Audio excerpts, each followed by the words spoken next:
सच सौदे तो चमकारा पैंदा नूर। रामधाम सतगुरु तेरा ही आसरा, शाह मस्ताना बलोचिस्तानी जी तेरा ही आसरा।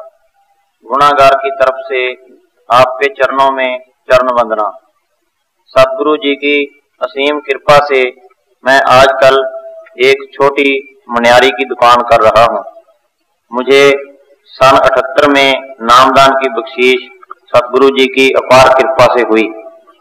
सन 78 से अब तक सतगुरु ने बहुत करिश्मे दिखाए। उनमें से मैं कुछ सतगुरु जी की कृपा से लिखकर आपके चरणों में भेज रहा हूँ। नामदान लेते ही सिमरन का शौक सतगुरु जी की कृपा से बहुत ज्यादा बढ़ गया कि आप और शाह मस्ताना जी हंसते हुए साथ साथ चलते हुए दिखाई देते थे। शादी भी पिताजी ने बचपन में ही कर दी थी। शादी के बाद शुरू में मैं एक बार ससुराल आ रहा था तो हिसार से गाड़ी की टिकट ली। मैंने कहा जी सरसा की टिकट देना। तब स्टेशन मास्टर ने कहा कि तू सिरसा तो नहीं जा रहा। मैंने फिर दोबारा कहा सिरसा की टिकट देना जी। फिर दोबारा स्टेशन मास्टर ने कहा कि तू सिरसा तो नहीं जाता। तब मैंने कहा जी गलती, आप डिंग की टिकट देना जी। टिकट लेकर हम दूसरे प्लेटफार्म पर आए। गाड़ी हिसार से चलने का समय 10:30 का था। इसलिए हम बैठने के लिए जा ही रहे थे कि एक आदमी पीछे से दौड़ा हुआ आया कि ये गाड़ी सिरसा जा रही है, आप गाड़ी में बैठते क्यों नहीं। तब मैंने कहा सच। तब उसने कहा हाँ ये गाड़ी सिरसा जा रही है, आप जल्दी बैठो। फिर पूछने पर पता चला कि ये गाड़ी सुबह वाली है जो लेट हो गई है। उस समय मैं बच्चा होने के नाते काफी अनजान था, लेकिन सतगुरु ने वहां किसी आदमी में बैठकर इस गुनाहगार की सहायता की।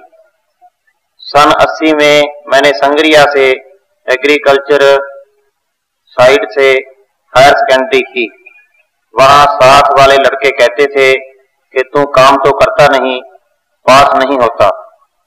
जो लड़के कहते थे पास नहीं होता वे लड़के फेल हो गए और गुनाहगार को सतगुरु ने गुड सेकंड डिवीजन में पास कर दिया। सन 85 में एक प्लाट का झगड़ा हुआ। प्लाट सन 72 का खरीदा हुआ था, लेकिन प्लाट बेचने वाले ने मेरे पिताजी श्री लालचंद जी को धोखा देकर दोबारा रजिस्ट्री करवा कर सुनो। हाँ असि दाढ़ी वाला पता नहीं केड़ा आ गया। हाँ हाँ जी धोखा देकर दोबारा कीमती गल है। दोबारा रजिस्ट्री करवा कर अपने लड़के के नाम से हक शुफा करवा दिया। इस नहीं हुई सी भाई कि नहीं गला इस तरह हुई सी। हाँ हाँ हाँ हक शुफे के विपरीत हमने भी सतगुरु जी की कृपा से केस दायर करवा दिया।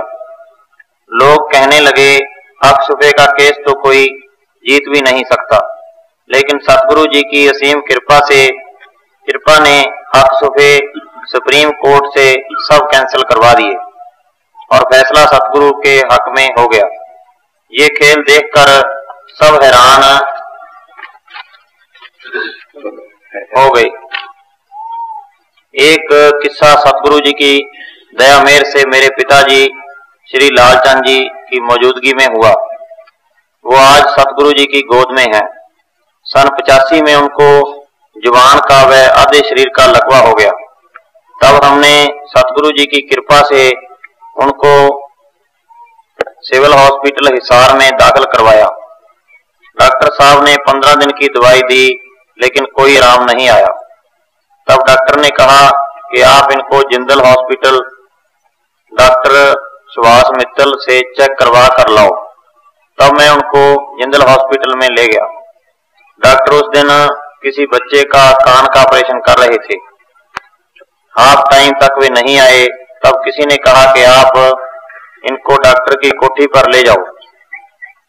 डॉक्टर हाफ टाइम में कोठी पर मिलते हैं। तब मैं उनको कोठी पर ले गया। तब वहां कई मरीज और बैठे थे। उनको चेक करने के बाद फिर मेरे पिताजी को चेक किया। तब डॉक्टर साहब ने कहा कि इनका गला साफ नहीं है, इसलिए मैं दवाई लिख कर देता हूँ, आप ये दवाई लेकर इनके गरारे करवा कर लाओ। तब मैं मेडिकल से दवाई लेकर टूटी पर उनको पानी पिलाया। फिर शीशी खोलने लगा, लेकिन शीशी खुली नहीं। मैंने काफी जोर लगाया, लेकिन शीशी की सील नहीं टूटी। आमतौर पर शीशी की सील फौरन टूट जाया करती है, लेकिन उस दिन नहीं टूटी। मैं फिर दोबारा मेडिकल पर गया और मेडिकल वाले को कहा कि भाई साहब चाकू देना, शीशी की सील खोलनी है। जैसे ही मैंने वो शीशी मेज पर रखी, उसने वो शीशी फौरन उठा ली और कहने लगा कि आप इस शीशी का क्या कर रहे हैं। मैंने कहा कि पिताजी के गरारे वास्ते डॉक्टर ने लिख कर दी है। तब उसने कहा कि भाई साहब, हमारे सभी के दिन अच्छे थे, नहीं तो बहुत बुरी स्थिति हो जाती। मैंने कहा वो कैसे? तब उसने कहा कि ये दवाई इतनी प्रभावशाली हाइड्रोजन जहर है कि अगर एक बूंद भी अंदर चली जाए तो फौरन आदमी खत्म हो जाता है। तब मैंने कहा कि डॉक्टर ने ये क्यों लिखी है? तब मेडिकल वाले ने कहा कि डॉक्टर से गलती हो गई है, इसके आगे एक अक्षर लिखना उनसे जल्दी में रह गया है। तब मैं डॉक्टर के पास दोबारा गया और कहा कि डॉक्टर साहब, ये आपने क्या लिखा है? डॉक्टर साहब ने पर्ची देखते ही फौरन फाड़ दी और कहा भाई साहब, दवाई मेरे पास पड़ी है, मैं खुद ही गरारे करवा लूंगा। तब डॉक्टर ने गरारे करवा कर चेक करके बतलाया कि इनको एक साइड का लकवा हो गया है। ये सब सतगुरु के पर्चे ने सतगुरु के हुक्म से हुआ, क्योंकि उनके हुक्म के बगैर एक पत्ता भी नहीं हिल सकता। ये बीमारी 5 साल चलने के बाद वे 20 मई 1990 को अपना जिस्मानी चोला छोड़ गए। जाने से एक सप्ताह पहले इशारे से शाह मस्ताना जी की फोटो की तरफ हाथ करके कहने लगे, बोल तो नहीं पाए क्योंकि जुबान बंद थी, कि आए अर्थात मस्ताना जी लेने के लिए आए हैं। दूसरे सप्ताह सतगुरु के हुक्म से हलवे का प्रसाद बना। उन्होंने प्रसाद खाया। रोटी हर रोज खाते थे, लेकिन उस दिन 19 मई 1990 वार शनिवार रोटी लेने से मना कर दिया और 20 मई 1990 वार रविवार सुबह 3 बजे दौरा पड़ा और 3 बजे आपने गुनाहगार के घर से बीबी को दर्शन दिए। तब उसने जोर से नारा लगाया कि गरीबन वाज तेरा ही आसरा। तब आपने कहा कि देखो भाई, कितना प्यारा नारा लगाया है, और आप जोर से हंसे। इधर इनको 3 बजे दौरा पड़ा, उनको 3 बजे दौरा पड़ा और 6 बजे खुशी खुशी चले गए और चेहरा पहले से भी अच्छा था। तीसरे दिन हम डेरे आए, तब आपने एक रील भी दिलवाई कि एक दिन काला सिरे। वह रील आपके हुक्म से घर पर चलाई, जिससे लोगों को बड़ा अचंभा हुआ। 2 जून 1991 शाम को सत्संग में आपने 2 बार गुनाहगार पर टार्च से लाइट मारी, जिससे खुशी की कोई सीमा नहीं रही। अब दिन रात यही लगन लगी रहती है कि सतगुरु जी कब मेहर करेंगे, कब दर्शन देंगे। इसी बेचैनी में दिन रात गुजरते रहते हैं। ये सतगुरु जी की दया मेहर है, और अधिक क्या लिखें, इस गुनाहगार की आपको सब खबर है।